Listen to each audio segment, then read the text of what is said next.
Hello Sparkians, welcome to Spark Coaching Institute. मेरा नाम है शर्जिल अहमद और आज हम स्टार्ट करने जा रहे हैं क्लास 10th साइंस फर्स्ट का फिजिक्स वाला पार्ट। जैसा कि आप जानते हैं हम chapter number 4 effect of electric current हमारा शुरू है, जिसके ऑलरेडी हमने 3 लेक्चर कंप्लीट कर चुके और आज हम चौथा लेक्चर देखेंगे और चौथे लेक्चर में हम सारे न्यूमेरिकल्स के बारे में बात करेंगे। अगेन उसके पहले अगर आपने हमें ज्वाइन नहीं किया है तो प्लीज़ जल्दी जल्दी जो है ज्वाइन कर लीजिए।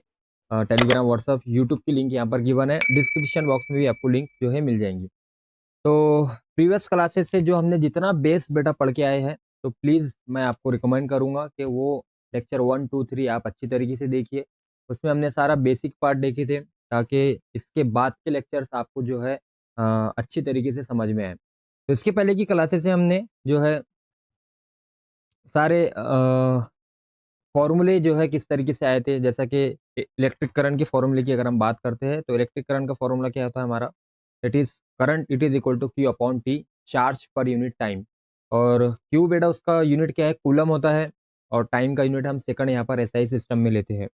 और करंट का जो यूनिट बनता है डेट इज कूलम पर सेकंड, और कूलम पर सेकंड को हम कहते हैं एम्पियर। जिस और ओम्स लॉ हमने देखी थी, Ohm's law V R Indian, V it is equal to R into I या आई इंटू आर।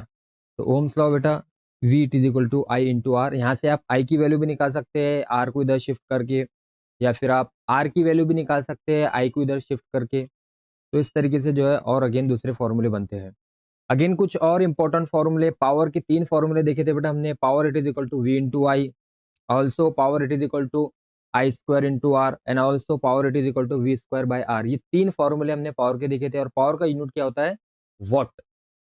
इसी तरीके से हीट के हमने फॉर्मूले देखे थे, heat is nothing but power into time.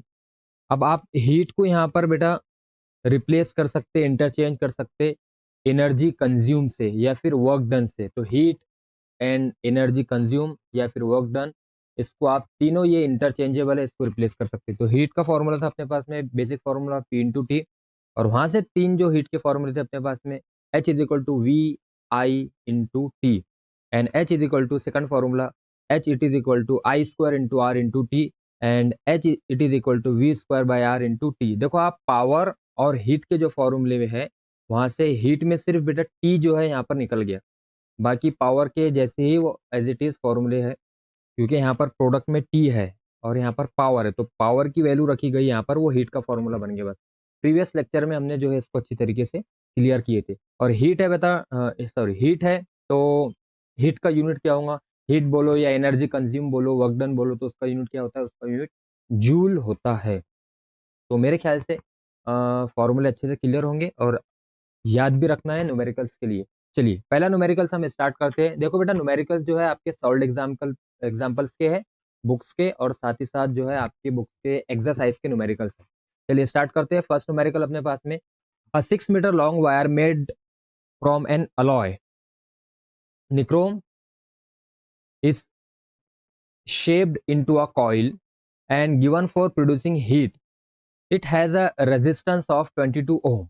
ठीक है, अपने पास में एक 6 मीटर लंबाई का लेंथ का जो है वायर है, और वायर काय का बना है बेटा, निक्रोम का। निक्रोम जो है ये अलॉय है, मिक्सचर है किसका, ये मिक्सचर है निकल का एंड क्रोमियम का, निकल एंड क्रोमियम का ये मिक्सचर है, अलॉय है निक्रोम। तो 6 मीटर लंबा ये वायर है और उसका रेजिस्टेंस दिया अपने को 22 ओम। आगे कंडीशन है कि can we get more heat if the wire is cut into half of its original length and shaped into a coil. और इसको बेटा कॉइल की शेप में जो है इस तरीके से घुमा के जो है बनाया गया। तो यहाँ पर अपने को सेकंड कंडीशन में बोला कि भाई हमें ज्यादा हीट मिल सकती है क्या अगर हम इसका लेंथ कम कर देते हैं। कितना बोला उसने, into half, cut half, half इसका लेंथ हो गया, और मतलब 6 मीटर से वो हो गया कितना, 3 मीटर। ओरिजिनल लेंथ से 6 मीटर से 3 मीटर हो गया, and shaped into a coil, और कॉइल शेप में इसको रखा गया। तो यहाँ पर देखो बेटा जैसे ही लेंथ कम हुआ तो उसी तरीके से जैसा लेंथ अगर कम होता है तो उसका रेजिस्टेंस भी कम होगा। तो लेंथ अगर हाफ कम हुआ तो रेजिस्टेंस भी कितना हो जाएगा, 11 ओम, वो भी आधा हो जाएगा। साथ ही साथ for getting energy the two ends of the wire are connected to a source with a potential difference of 22 volt. ठीक है, एक बैटरी से हमने उसको कनेक्ट किया और यहाँ पर सर्किट कंप्लीट किए, पॉजिटिव टर्मिनल नेगेटिव टर्मिनल यहाँ पे दे दिए। ठीक है भाई, देखिए क्या होगा। तो गिवन है अपने पास में 4 6 मीटर लेंथ, लेंथ दिया, सॉरी 1 मिनट, हाँ ये ओम है। 6 मीटर लेंथ के लिए जो है रेजिस्टेंस अपने पास में कितना है बेटा, ये ओम होना चाहिए था। रेजिस्टेंस अपने पास में है 22 ओम, और 3 मीटर लेंथ के लिए रेजिस्टेंस अपने पास में है 11 ओम। वोल्टेज अपने पास में गिवन है बेटा 22 वोल्ट। फाइंड आउट क्या करना है अपने को, पावर। पावर क्यों निकालना है बेटा अपने को, क्योंकि अपने को ये चेक करना है कि कहाँ पर जो है ज्यादा हीट प्रोड्यूस हो रही है, can we get more heat, जो है अपने को हीट की यहाँ पर बात चल रही है बेटा, ठीक है। तो पावर यहाँ पर हम फाइंड आउट करेंगे। फॉर्मूला अपने पास में पावर का कौन सा यूज करेंगे, पावर के 3 फॉर्मूले बेटा। Power it is equal to V into I, power it is equal to I square into R, power it is equal to V square by R. तो अपने पास में डेटा के हिसाब से क्या है भाई, डेटा के हिसाब से अपने पास में है voltage and resistance. Then voltage and resistance का कौन सा फॉर्मूला यूज होगा, तीसरा वाला formula, power it is equal to V square by R. तो पहली केस के लिए बेटा सॉल्व करेंगे फॉर 6 मीटर कॉइल। तो power it is equal to V square by R, V की वैल्यू बेटा 22, उसका स्क्वायर अपॉन आर। 22 का अगर मैं अपॉन आर, आर कितना है 22 पहली केस में, तो वी स्क्वायर है तो 22, सॉरी 220, 22 नहीं, सॉरी 220, 220 को मैं जो है स्क्वायर है तो 2 बार प्रोडक्ट में लिख सकता हूँ। तो जैसा कि हमने यहाँ पर 2 बार प्रोडक्ट में लिखी है, और डिवीजन में क्या है 22। तो इसको काटने के बाद में अपने को आंसर कितना मिला, इसको जो है काटने के बाद में पावर अपने पास में आया 2200 वॉट, 2200 वॉट यहाँ पर जो है पावर देखने के लिए मिला, जब लेंथ जो था वायर का वो कितना था, 6 मीटर कॉइल की शेप में था। अगर हमने इसको कट किए दूसरी केस में, अच्छा बेटा अब कितना हो गया दूसरी केस में, लेंथ हाफ करने के बाद 3 मीटर जो है कॉइल हो गया। तो अगेन पावर का फॉर्मूला हम यूज करेंगे। यहाँ पर पावर क्या देखने के लिए मिलेगा, power it is equal to V square by R. V क्या है अपने पास में, पोटेंशियल डिफरेंस तो चेंज नहीं होने वाला, तो इसलिए 220 वोल्ट, और 220 का क्या बेटा स्क्वायर डिवाइडेड बाय आर कितना है 11। अगेन 220 का स्क्वायर में 2 बार इसको प्रोडक्ट में ले सकता, 220 इंटू 220 डिवाइडेड बाय 11। इसको काटने के बाद बेटा अपने को पावर मिला यहाँ पर 4400 वॉट, ठीक है। तो पहली केस में जब 6 मीटर का वायर था जिसका रेजिस्टेंस 22 ओम था, 2200 वॉट यहाँ पर अपने को पावर देखने के लिए मिला था। और सेकंड केस में जहां पर 3 मीटर वायर है और जिसका रेजिस्टेंस 11 ओम है, तो वहां पर पावर कितना देखने के लिए मिला, 4400 वॉट। तो hence more heat will be obtain after cutting the wire into the half as power consumption increases. सीधी सी बात है, पहली वाली केस में जब वायर का लेंथ ज्यादा था तो उस केस में रेजिस्टेंस भी ज्यादा था। तो रेजिस्टेंस ज्यादा होने की वजह से वहां पर बेटा पावर अपने को कम देखने के लिए मिल रहा था। और जैसे ही हमने वायर का लेंथ कम कर दिए तो रेजिस्टेंस भी कम हो गया। तो जैसे ही रेजिस्टेंस कम हुआ, तो अब रेजिस्टेंस कम हुआ तो करंट कैसा फ्लो होगा, बहुत फास्ट। पहली केस में रेजिस्टेंस ज्यादा था तो करंट कैसा फ्लो होगा, कम फ्लो होगा। और दूसरी केस में रेजिस्टेंस कम हो गया तो करंट कैसा होगा, ज्यादा फ्लो होगा। जैसे ही करंट अगर ज्यादा फ्लो होता है, इसका मतलब वहां पर हीट ज्यादा प्रोड्यूस होंगी। आपके जहन में एक क्वेश्चन आ रहा होगा, इसके पहले मैंने एक्सप्लेन किया था कि सर हीट जो है वो डायरेक्टली प्रोपोर्शनल होती है आई स्क्वायर पर, एंड साथ ही साथ आर पर, और साथ ही साथ टाइम पर, ठीक है। यहाँ पर टाइम को अवॉइड करो। तो अगर रेजिस्टेंस ज्यादा होता है तो हीट भी ज्यादा होती है। तो पहली केस में रेजिस्टेंस 22 ओम था तो हीट ज्यादा होनी चाहिए। दूसरी केस में रेजिस्टेंस कितना हो गया बेटा, 11 ओम हो गया, तो वहां पर हीट अगेन ज्यादा मिल रही है अपने को। तो मैंने आपको इसके पहले क्लियर किया था कि करंट एंड रेजिस्टेंस ये दोनों एक दूसरे को जो है अपोज कर रहे हैं। तो हीट ज्यादातर जो डिपेंड करेंगी वो करंट पर डिपेंड करेंगी, क्योंकि वहां पर क्या है बेटा आई स्क्वायर है। इसलिए अगर रेजिस्टेंस कम होता है तो इसका मतलब फिर क्या होगा, करंट ज्यादा बढ़ेगा, और अगर करंट ज्यादा होता है तो इसका मतलब हीट और ज्यादा प्रोड्यूस होंगी। तो आप इसको जो है इन दोनों को कोरिलेट करके ये बात को समझिए, हीट को। अगर आप हीट को रेजिस्टेंस के साथ में कोरिलेट करेंगे फिर हो सकता आपके समझ में ना आए। इसलिए हमें करंट और रेजिस्टेंस को कोरिलेट करके अगेन फिर करंट के बेसिस पर हीट को कोरिलेट करना है, तो वहां पर जो है चीजें अच्छे से क्लियर होंगी। तो आई होप दूसरी केस में अपने को पावर जो है ज्यादा देखने के लिए मिल रहा, पावर ज्यादा है, इसका मतलब रेजिस्टेंस कम है, रेजिस्टेंस कम है, करंट बहुत अच्छी तरीके से फ्लो हो रहा है, करंट अच्छे से फ्लो हो रहा है, मतलब हीट ज्यादा प्रोड्यूस हो रही है। चलिए क्लियर होगा। सेकंड न्यूमेरिकल की तरफ बढ़ते हैं। A cell is connected to a 9 ohm resistance because of which heat of 400 joule is produced per second. Joule per second is nothing but power, है ना भाई, जूल पर सेकंड वर्क डन पर time, तो क्या होता है भाई, पावर होता है। Due to current flowing through it, obtain the potential difference applied across the resistance. क्या निकालना है अपने को, पोटेंशियल डिफरेंस, मतलब अपने को वोल्टेज यहाँ पर फाइंड आउट करना है। बड़ा ही सिंपल सा है बेटा। तो रेजिस्टेंस, ये हमने यहाँ पर एक सर्किट बनाया है, यहाँ पर एक रेजिस्टेंस, जो रेजिस्टेंस रजिस्टर कनेक्ट किए यहाँ पर, और यहाँ पर इसको पोटेंशियल डिफरेंस प्रोवाइड किए वोल्टेज। रेजिस्टेंस कितना गिवन है अपने पास में, रेजिस्टेंस अपने पास में 9 ओम। पावर ये क्या है बेटा, ये हीट जो दिया अपने को 400 जूल पर सेकंड। तो जूल पर सेकंड क्या होता है भाई, पावर। जूल पर सेकंड क्या होता है, पावर। तो पावर दिया अपने को 400 जूल पर सेकंड, और जूल पर सेकंड क्या होता है, जूल पर सेकंड होता है वॉट। तो पावर जो है इसने अपने को जूल पर सेकंड के फॉर्म में दिया, जूल पर सेकंड बोलते तो वॉट, क्योंकि पावर का यूनिट क्या है भाई, वॉट है। तो पावर है अपने पास में 400 वॉट। वोल्टेज अपने को निकालना है, बड़ा ही सिंपल सा न्यूमेरिकल बेटा। चलिए गिवन डेटा में रेजिस्टेंस 9 ओम, रेजिस्टेंस है 9 ओम, और पावर है 400 वॉट। फाइंड आउट करना है वोल्टेज। फॉर्मूला अपने पास 3 फॉर्मूले पावर के, जहां से क्या कौन सा फॉर्मूला यूज होगा, यहाँ पर रेजिस्टेंस है एंड वोल्टेज है तीसरे वाला। तो power it is equal to V square by R. Put the value and get the answer वाला काम बेटा। तो पावर है अपने पास में 400, it is equal to V square, voltage निकालना है as it is divided by 9। ठीक है बेटा, 9 डिवीजन में इसको इधर शिफ्ट करेंगे तो क्या जाएगा प्रोडक्ट में। तो 9 इंटू 400, इक्वेशन को फ्लिप किए तो V square it is equal to हो गया बेटा 400 इंटू 9। ठीक है, अपने को वी निकालना है, तो 400 इंटू 9 कितना हो गया, 400 इंटू 9 हो गया 9 चौक 36, 3600। स्क्वायर को इधर शिफ्ट किए तो स्क्वायर जब शिफ्ट होता है बेटा तो वो क्या बनता है, रूट। तो स्क्वायर शिफ्ट होके बना इधर रूट। तो v it is equal to हो गया, ये किसका परफेक्ट रूट है, देखो बेटा, ये है 36, 36 किसका परफेक्ट है, 6 का। और दो सिफर बोलो तो 100, और 100 किसका परफेक्ट रूट है, 10 का। तो ये आ गया इसका 0। तो ये कितना हो गया 60 वोल्ट। तो मेरे ख्याल से क्लियर होगा numerical. The potential difference applied across the resistance is 60 volt. चलो नेक्स्ट न्यूमेरिकल, बड़ा ही सिंपल सा न्यूमेरिकल था भाई। An Numerical number 3, an electrical iron uses a power of 1100 watt when set to a higher temperature. If set to a lower temperature, it uses 330 watt power. Find out the electric current and the respective resistances for the two settings. The iron is connected to a potential difference of 220 volt. देखो भाई अपने को यहाँ पर क्या निकालना है, पहले देखो आयन में जो है प्रेस में अपनी मल्टीपल सेटिंग्स होती है।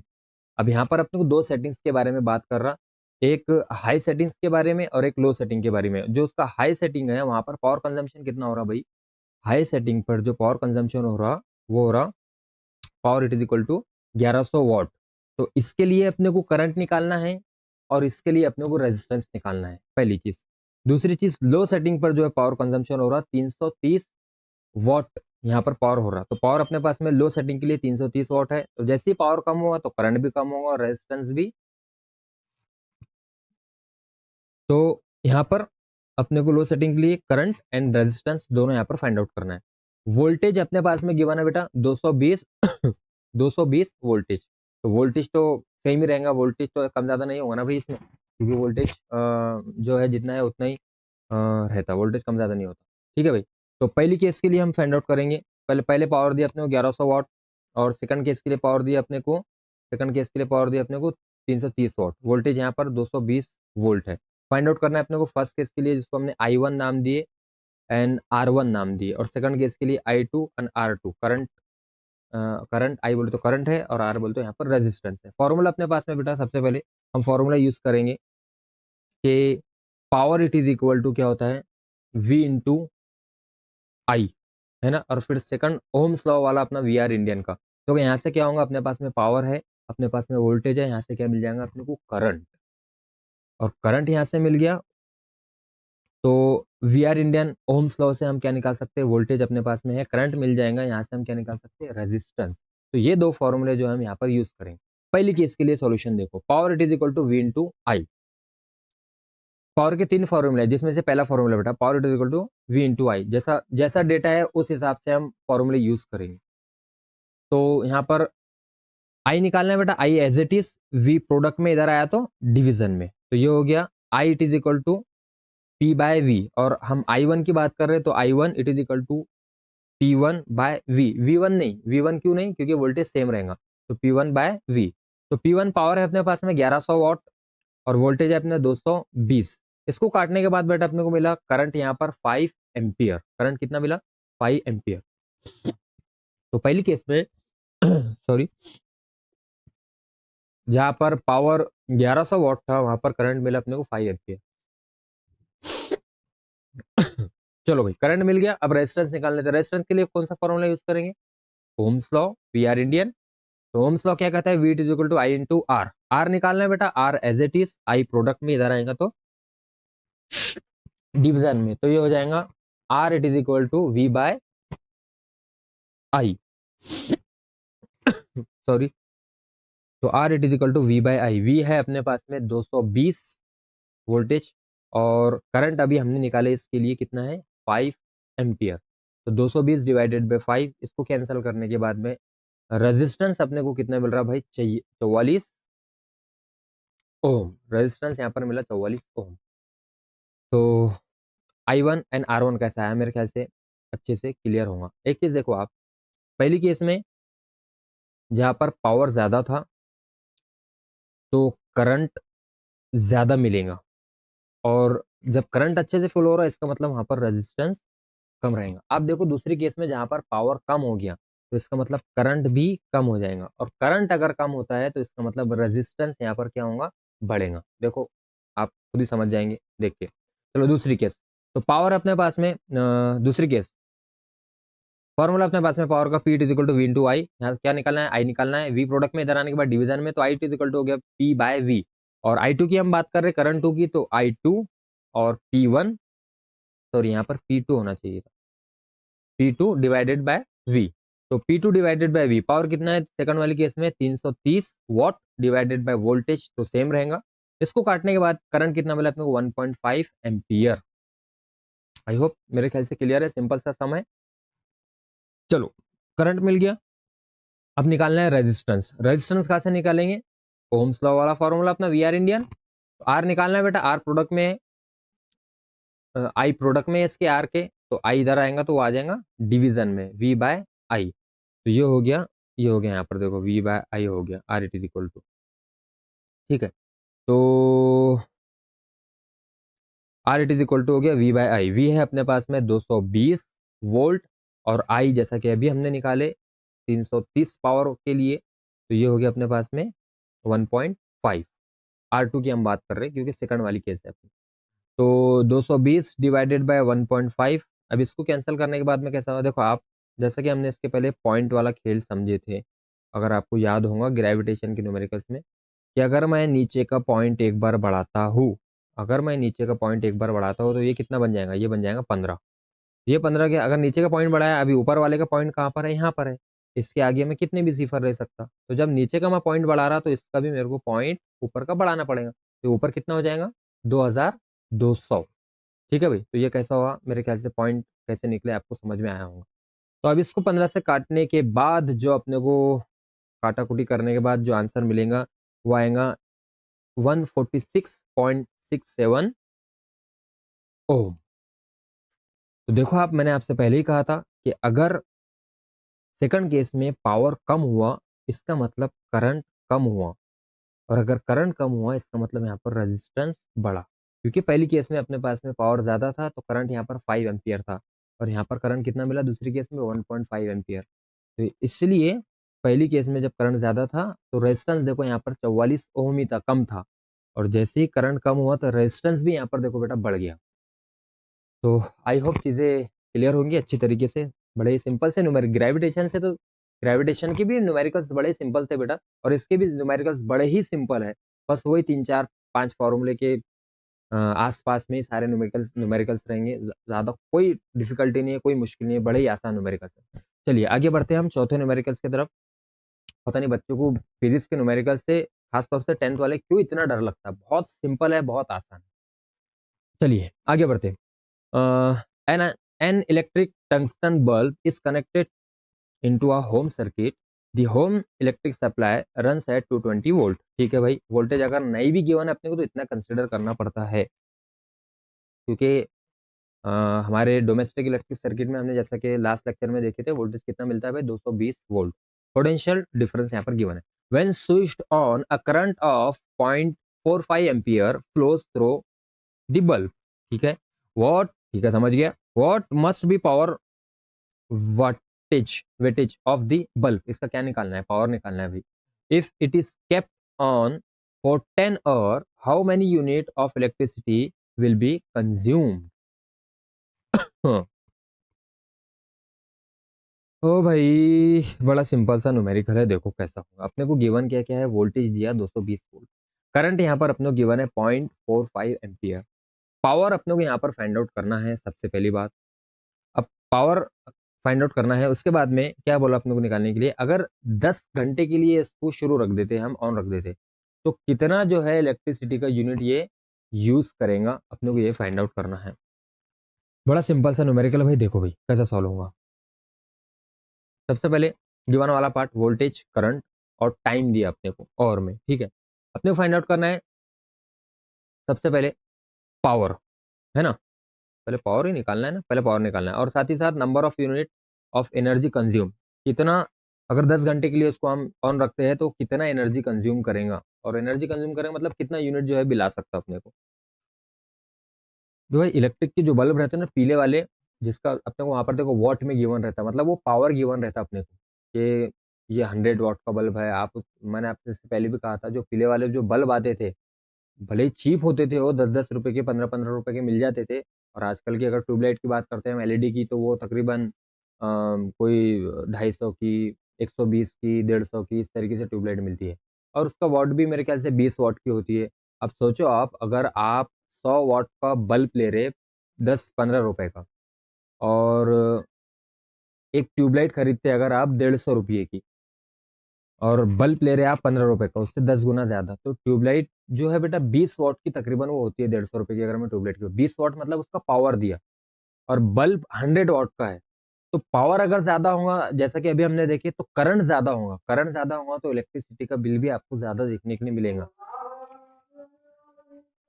थोड़ा वेट करते हैं, अजान हो रही। चलिए, तो कहा थे हम, तो जैसा कि मैंने आपसे कहा था कि अजान हो रही थी अभी, इसलिए मैं रुक गया था थोड़ा, ठीक है ना। तो जैसा कि मैंने आपसे कहा था कि जो बल्ब आता है उसका रेट बहुत सस्ता होता है, लेकिन वो इलेक्ट्रिसिटी ज़्यादा यूज़ करता है, क्योंकि वो 100 वॉट का होता है। और जो ट्यूबलाइट आती है वो अगर 20 या 30 वॉट की भी होती है, अगर वो 200 रुपए की या 220 रुपए की भी होती है, तो वहाँ पर पावर उसका जो है 20-30 वॉट ही है, तो इसलिए वो इलेक्ट्रिसिटी भी कम यूज़ करती है। तो मेरे ख्याल से आप ये अच्छे से समझ गए होंगे। ठीक है, चलो गिवन डेटा की तरफ जाते हैं हम। न्यूमेरिकल्स के न्यूमेरिकल्स हमने देखे थे, यहाँ पर अपने को सबसे पहले पावर निकालना है, और अगर 10 घंटे के लिए बल्ब को हम जलाते हैं तो कितना यूनिट जो है, कितनी एनर्जी ये कंज्यूम करेगा। तो गिवन में अपने को वोल्टेज था, करंट था, और टाइम अपने को गिवन था। नंबर ऑफ यूनिट अपने को यहाँ पर एनर्जी कंज्यूम निकालना है। फॉर्मूला सबसे पहले हम पावर के लिए यूज करेंगे, उसके बाद एनर्जी के लिए। तो पहले पावर के लिए बेटा, पावर का फॉर्मूला अपने पास में है, क्योंकि अपने पास में वोल्टेज और करंट गिवन है, इसीलिए सबसे पहले हम पावर निकालेंगे। और फिर एनर्जी कंज्यूम का फॉर्मूला हम जानते हैं, energy it is equal to P into T, या फिर एनर्जी बोलो, हीट बोलो, या वर्क डन बोलो, इसको हम रिप्लेस कर सकते हैं। तो पहला formula, power it is equal to V into I. Power V अपने पास में 220 वोल्ट, और करंट है अपने पास में 0.45। इसको मल्टीप्लाई करने के बाद बेटा पावर अपने पास में आया 99 वॉट। जैसा कि मैंने आपसे कहा था, ये तकरीबन 100 वॉट का बल्ब होता है। ठीक है भाई, चलिए उसके बाद में एनर्जी का फॉर्मूला अपने को क्योंकि अपने को एनर्जी निकालना पड़ेगा, कितने यूनिट जो है ये एनर्जी कंज्यूम कर रहा है, इसलिए हम इसको एनर्जी में एनर्जी कैलकुलेट करेंगे। तो एनर्जी अपने पास में, एनर्जी के लिए फॉर्मूला अपने पास में है बेटा, पावर इनटू टाइम। और पावर कितना है अपने पास में, 99 वॉट, और टाइम कितना है बेटा अपने पास में, 10 और। तो ये हो गया मल्टीप्लाई करने के बाद में 990, 990 वॉट और। ठीक है भाई, अब हम किलोवाट और कमर्शियल यूनिट हम क्या लेते हैं भाई, किलोवाट और जो है हम लेते हैं किलोवाट और, क्योंकि 1 किलोवाट और क्या होता है, एक यूनिट होता है। इसलिए हम किलोवाट आवर में इसको क्या करेंगे, कन्वर्ट करेंगे। इसीलिए ये जो वॉट और आया अपने पास में 990 वॉट और, तो हमने इसको क्या किया बेटा, किलो बनाए। किलो मतलब 1000। जब हम इसको 1000 से मल्टीप्लाई कर रहे हैं तो 1000 से इसको डिवाइड भी करेंगे। ठीक है, इसको डिवाइड भी कर लिए, मल्टीप्लाई भी कर लिए, तो ये किलोवाट और बन गया।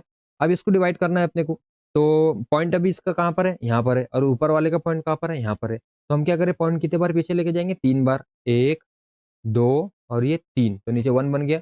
और ऊपर का भी बेटा 1 2 3, तो जितना नीचे का पॉइंट हमने पीछे किया उतना ही ऊपर का पॉइंट भी पीछे करना पड़ेगा। तो ये हो गया बेटा 0.99। तो मेरे ख्याल से अच्छे से डिवाइड कैसा हुआ आपके समझ में आ गया। 0.99 किलोवाट और तकरीबन तकरीबन एक, तो 1 किलोवाट और बोलो तो 1 यूनिट। तो the power of the bulb will be 99 what, 99 what उसका पावर रहेगा। And unit of electricity consume is 0.99 unit. ये तकरीबन अप्रोक्सीमेट आप इसको बोल सकते हैं 1 यूनिट। 1 यूनिट बोल तो 1 किलोवाट और होता है बेटा। और 1 यूनिट का जो है चार्ज कितना लगता है, 1 यूनिट का चार्ज अगर हम देखते हैं अभी के टाइम में, तो मेरे ख्याल से 6-7 रुपये पर यूनिट जो है चलता है, 6-7 रुपये। और अगर आप 100 यूनिट के ऊपर यूज़ करते हैं मंथली, तो उस केस में फिर वो यूनिट बढ़ जाता है बेटा, तकरीबन 10-11 रुपये यूनिट अपने को फिर वो लगता है, अगर 100 यूनिट से ज़्यादा आप इलेक्ट्रिसिटी यूज़ कर रहे हैं तो आई होप न्यूमेरिकल अच्छे से क्लियर होगा, प्रैक्टिकली भी और थ्योरेटिकल भी। ठीक है, चलिए आगे की तरफ बढ़ते हैं। मेरे ख्याल से सॉल्व एग्जाम्पल वाले क्वेश्चन थे, अब शायद से ये एक्सरसाइज के क्वेश्चन है, या फिर हो सकता हो मैं उल्टा बोल रहा हूँ। ठीक है, अगेन फिर से नया न्यूमेरिकल, तो 4 न्यूमेरिकल्स हमने इसके किए थे। अब फिर से बेटा शायद से ये एक्सरसाइज के हो सकते हैं। अब मैं भूल गया असल में। चलिए, तो पहला न्यूमेरिकल स्टार्ट करेंगे। Heat energy is being produce in a resistance in a circuit at the rate of 100 what. यहाँ पर पावर दिया, वॉट है तो पावर है, ठीक है भाई। The current of 3 ampere is flowing in this circuit. Current ampere में दिया, तो ये क्या है भाई, करंट है। What must be the value of the, अरे क्या यार, रेजिस्टेंस निकालना है, बड़ा सिंपल सा है, ठीक है, चिंदी सा क्वेश्चन है ये। देखो भाई, गिवन क्या है, पावर दिया अपने को, करंट दिया, रेजिस्टेंस यहाँ पर फाइंड आउट करना है। क्या रहेगा भाई फॉर्मूला अपने पास में, गिवन वाला पार्ट पावर 100 वॉट, करंट है 3 एम्पियर, फाइंड आउट करना है रेजिस्टेंस। फॉर्मूला 3 फॉर्मूले पावर के, power it is equal to V into I, power it is equal to I square into R, power it is equal to V square by R. Given data कैसा है, given data में अपने को resistance find out करना है ये, और current है और पावर है, तो ये वाला फॉर्मूला जो है यूज करेंगे। ठीक है भाई, फॉर्मूला लग गया, फॉर्मूला समझ में आ गया। P it is equal to I square into R. Solution, P की जगह बेटा कितना है, पावर 100 वॉट, आई स्क्वायर, तो करंट कितना है 3 एम्पियर, 3 का square into R. R find out करना है, ये प्रोडक्ट में है, तो इधर आने के बाद ये आ जाएंगे बेटा डिवीजन में, या फिर इसको आप 9 बना दो पहले, 3 के 9, 3 का स्क्वायर के 9 होता है, तो 9 जब प्रोडक्ट में इधर आने के बाद डिवीजन में, तो R it is equal to हो जाएगा 100/9। तो R it is equal to flip करके इसको लेके हमने यहाँ पर 100/9। अब इसको काटा कुटी करने के बाद अपने को रेजिस्टेंस कितना मिला भाई, ये ओम का सिंबल पता नहीं क्यों ऐसा हो गया, तो काटा कुटी करने के बाद अपने को ये मिला 11.11 ओहम। ये भी ओहम है, और तकरीबन हम इसको बोल सकते हैं approximate 11 ohm. The value of the resistance is 11 ohm. ठीक है, सिंपल सा न्यूमेरिकल था। चलिए आगे बढ़ते हैं, सेकंड वाला। 2 tungsten bulb of wattage 50 what, power यहाँ पर गिवन है 2 बल्ब का, एंड एक है 60 वॉट। ठीक है, power works on 220 volt, voltage 220 volt है, पोटेंशियल डिफरेंस यहाँ पर। If they are connected in parallel, parallel में कनेक्टेड होता है, how much current will flow in the main conductor, main conductor में से कितना करंट फ्लो करेगा, ये फाइंड आउट करना है। देखो यहाँ पर हमने 2 बल्ब को पैरेलली बेटा करंट जो है कनेक्ट किए, और इसका फर्स्ट बल्ब का जो है वॉट दिया, पावर दिया अपने को 50 वॉट, सेकंड वाले का दिया 60 वॉट, तो हमने इसको I1 दे दिए करंट, क्योंकि इस कंडक्टर में जो करंट जाएगा उसको हमने I1 दे दी, क्योंकि जब पैरेलल कनेक्ट होते हैं हमने देखे थे, थ्योरी में पढ़ के आए थे कि भाई करंट जो है डिवाइड हो जाता है और वोल्टेज सेम होता है। ठीक है, तो यहाँ पर करंट इस बल्ब के लिए डिवाइड हो गया, करंट इस बल्ब के लिए डिवाइड हो गया, तो यहाँ पर हमने इसको I1 नाम दिया, यहाँ पर I2 से जो है इसको हमने रिप्रेजेंट किया। चलो बेटा, पोटेंशियल डिफरेंस कनेक्ट किया, एक बैटरी या सेल, और positive negative terminal, current flow होना स्टार्ट किया। मेन कंडक्टर ये है अपना, ठीक है, ये वाले टर्मिनल से ये वाले टर्मिनल तक ये जो आ रहा है अपना, ये मेन कंडक्टर है। तो अपने को मेन कंडक्टर में कितना करंट फ्लो हो रहा है ये फाइंड आउट करना है। ठीक है भाई, तो अब मेन करंट की अगर मैं बात करूंगा, आई इट इज इक्वल टू, क्योंकि थोड़ा करंट इधर डिवाइड हो रहा है, थोड़ा करंट इधर डिवाइड हो रहा है, तो आई इट इज इक्वल टू मैं बोल सकता हूँ I1 + I2, मेरे ख्याल से सिंपल सी चीज। ठीक है, चलिए। तो गिवन पावर 1 पावर 2 अपने को गिवन है, वोल्टेज अपने को गिवन है, फाइंड आउट करना है अपने को करंट मेन कंडक्टर का, जिसको हमने आई से नाम दिया। तो सबसे पहले अपने को बेटा पावर का फॉर्मूला अपने पास में V इंटू आई, और एक करंट का फॉर्मूला अपने पास में है। जैसा पावर से यहीं से हमारा मतलब ये, अगर मैं आई निकालता हूँ तो वोल्टेज को क्या करना पड़ेगा, डिवीजन में डालना पड़ेगा। तो करंट यहाँ पर अपने को मालूम पड़ जाएगा। तो current it is equal to P by we.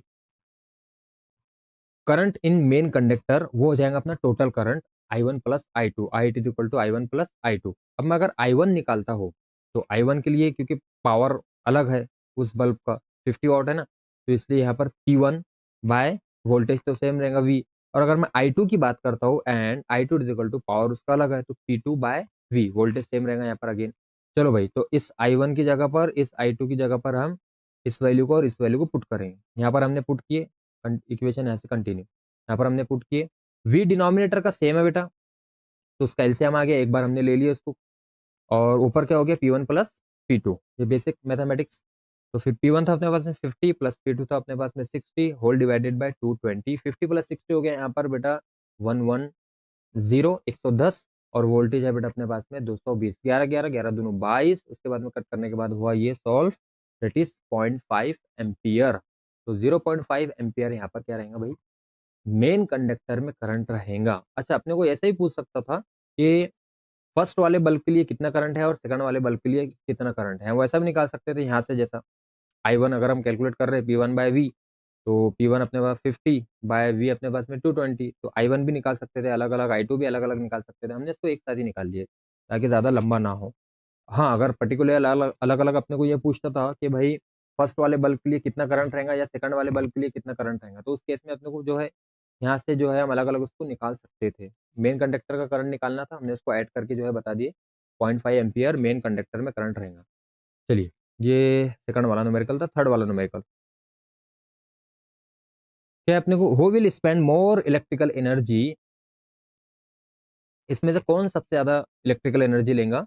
एक टीवी सेट है अपने पास में जिसका पावर दिया 500 वाट, जो 30 मिनट के लिए जो है चल रहा है।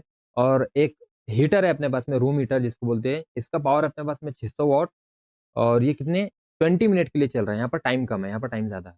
भले ही यहाँ पर पावर कम है, यहाँ पर पावर ज्यादा है, लेकिन टाइम का डिफरेंस है यहाँ पर, ठीक है। तो यहाँ पर अपने को चेक करना है कौन जो है ज्यादा एनर्जी यूज करेगा। चलो, पहली केस पावर, टीवी सेट के लिए ना। हाँ, टीवी सेट के लिए पावर दिया अपने को, ये टीवी सेट के लिए पावर है अपने P1 it is equal to 500 watt. Time दिया अपने को 30 मिनट, क्योंकि यहाँ पर बेटा हम मिनट यूज नहीं करते हैं, एक तो और या फिर सेकंड। तो हम और में इसको कन्वर्ट कर लेते कि वॉट और या किलो वाट और भी हम उसको बना सकते हैं ना, इसलिए तो वॉट और में इसको हम कन्वर्ट कर लेते। 30 मिनट को हम डिवाइडेड बाय क्या करेंगे बेटा, 60 करेंगे, है ना। 30 डिवाइडेड बाय 60, तो मिनट कन्वर्ट काय में हो जाएगा, मिनट हो जाएगा कन्वर्ट और में। तो इसको कैंसिल करने के बाद 0 0 कैंसिल, 3 का 3, 3 दूनी 6, 1/2 और। आप सीधा सीधा भी समझ सकते थे कि आधा 30 मिनट बोलो तो आधा घंटा होता है, हाफ और, ठीक है। उसके बाद में P2 की जो हीटर की बात यहाँ पर चल रही थी, रूम हीटर की, तो पावर दिया अपने को 600 वाट। टाइम दिया उसके लिए T2 हमने नाम लिए 20 मिनट। अगेन बेटा 20 मिनट को कन्वर्ट करेंगे और में, तो 20 डिवाइडेड बाय 60, यहाँ पर कैंसिल करने के बाद 0 0 कैंसिल, 2 का 2, 2 तिया 6। ये कितना हो गया अपने पास में, 60 से डिवाइड करने के बाद और में, तो 1/3 और, ठीक है। 1/3 घंटे। Who will spend more electrical energy. अब अपने को क्या निकालना है, एनर्जी। और एनर्जी का फॉर्मूला क्या है अपने पास में, power into time. Energy is equal to power into time, या heat is equal to power into time, या work done is equal to power into time, तीनों एक ही चीज है। चलिए भाई, तो सॉल्यूशन स्टार्ट करते हैं टीवी सेट के लिए। सबसे पहले टीवी सेट के लिए हम एनर्जी निकालेंगे। ये एनर्जी है, हाँ, टीवी सेट के लिए। तो पावर इनटू टाइम, पावर कितना है 500, और टाइम अपने पास में हाफ और, तो ये कितना हो गया 250 वाट और। क्या होगा भाई, 250 वाट और। तो टीवी सेट 250 वाट और आया। उसके बाद में हीटर की अगर हम बात करते हैं, हीटर के लिए एनर्जी निकालेंगे, तो it is equal to 600 into 1/3। 600 क्या है भाई, पावर, जैसा कि फॉर्मूला, और टाइम। तो पावर इंटू टाइम 600 इंटू 1/3, तो ये हो गया काटने के बाद में 200 वाट और। तो यहाँ पर 200 वॉट और रहा है, यहाँ पर 250 वॉट और रहा है। तो TV will consume more energy, ज़्यादा एनर्जी कौन यूज़ करेगा? टीवी भाई यहाँ पर ज़्यादा एनर्जी लेंगे। चलिए भाई आगे बढ़ते हैं। कुछ next fourth numerical, an electric ion of, ये किए क्या हमने न्यूमेरिकल? नहीं, ये अलग है। An electric ion of 1100 what is operated for 2 hours daily. ठीक है भाई, 1100 वॉट पर जो है इसको 2 घंटे के लिए रोजाना यूज किया जा रहा है। What will be the electrical consumption expenses for that the month of April? The electric company charges rupees per unit, rupees 5 per unit of energy. तो 1 यूनिट का 5 रुपए जो भाई लग रहा। तो यहाँ पर अपने को क्या निकालने का बोला? यहाँ पर अपने को बोला कि इलेक्ट्रिकल कंजम्पशन कितना होगा अप्रैल के महीने में, और आयन को कितने के लिए, कितना टाइम के लिए यूज किया जा रहा है? 2 घंटे के लिए। और पावर कितना है आयन का? वो है अपने पास में 1100 वॉट। तो पावर है अपने पास में 1100 वॉट, यूज कितना हो रहा है भाई? 2 घंटे डेली। और अप्रैल के महीने की अगर हम बात करते हैं तो अप्रैल के महीने में कितने दिन होते हैं? जनवरी फरवरी मार्च अप्रैल मई, जनवरी फरवरी मार्च अप्रैल। अप्रैल के महीने में 30 दिन होते हैं। ठीक है, तो ये हो गया अपने पास में अप्रैल के 30 दिन। चलिए, कितने रुपए जो है लगेंगे, इसको अपने को ये निकालना है। इलेक्ट्रिकल कंजम्पशन कितना होगा उस हिसाब से हम मल्टीप्लाई कर देंगे। ठीक है, पावर अपने पास में गिवन है, तो पावर वॉट में है। तो जब हम इलेक्ट्रिकल कंजम्पशन की बात कर रहे हैं, क्योंकि हमारे को यूनिट निकालना है, और 1 यूनिट होता है बेटा किलो वॉट और, तो अपने को वॉट को काय में कन्वर्ट करके चलेंगे हम? किलो में। तो 1100 वॉट अपने पास में गिवन था, 1100 को अपने को क्या बनाना है? किलो वॉट और करना है ना। तो हमने क्या किए, 1000 से इसको, सॉरी, 1000 से इसको डिवाइड भी दिए, और फिर उसको यहाँ पर किलो होना चाहिए था, और मल्टीप्लाई भी ऊपर जो है कर दिए किलो से। तो ये बन गया किलो वॉट। तो जब 1000 से मल्टीप्लाई किए तो 1000 से डिवाइड भी कर दिए, तो ये क्या बन गया बेटा? Kilo watt. अब इसको थोड़ा सा सम ये सॉल्व कर लेते। पॉइंट इसका यहाँ पर है, 3 बार पीछे ले जाएंगे, वहाँ ऊपर का भी पॉइंट 3 बार पीछे लेके जाएंगे, तो ये बन जाएगा 1.1 किलो वॉट। किलो वॉट में ये कन्वर्ट हो गया। क्यों कर रहे हैं हम किलो वॉट में? क्योंकि हम यूनिट में इसको कन्वर्ट करेंगे, वहां पर किलो वॉट और लगता है, 1 यूनिट बराबर 1 किलो वॉट, और इसलिए हमने इसको किलो वॉट में कन्वर्ट किया। अगेन यहाँ पर बेटा टाइम अपने पास में कितना है? 2 घंटे। टाइम कितना है? मेरे ख्याल से 2 घंटे है ना। हाँ चलो, टाइम ऑलरेडी घंटों में है, तो टाइम इज इक्वल टू 22 और 2 और को बेटा वो अप्रैल के महीने की बात चल रही। तो पूरे महीने की अगर हम बात करेंगे तो उसको, पूरे महीने में कितने दिन है? 30 दिन है। तो 2 घंटे मल्टीप्लाई बाय 30, तो टोटल कितना घंटा हो गया अपने पास में? 60 घंटे। तो प्रेस जो है पूरा महीना कितना इस्तेमाल कर रहे हैं? वो 60 घंटे जो है हम यूज कर रहे हैं। टोटल कॉस्ट अपने को निकालना है। तो सबसे पहले क्या कॉस्ट निकालना है? तो एनर्जी कंज्यूम हम निकाल लेंगे। एनर्जी कंज्यूम, तो energy consume it is equal to क्या होता है? Power into time. पावर कितना यूज कर रहे हैं? 1.1 किलो वॉट, और टाइम कितना यूज कर रहे हैं? 60। और तो ये हो गया 1.1 इंटू 60, ये हो गया बेटा कितना? 66 किलो वॉट। और ये हो गया 66 किलो वॉट। और एनर्जी, एनर्जी है ना, ये क्या है भाई? एनर्जी है।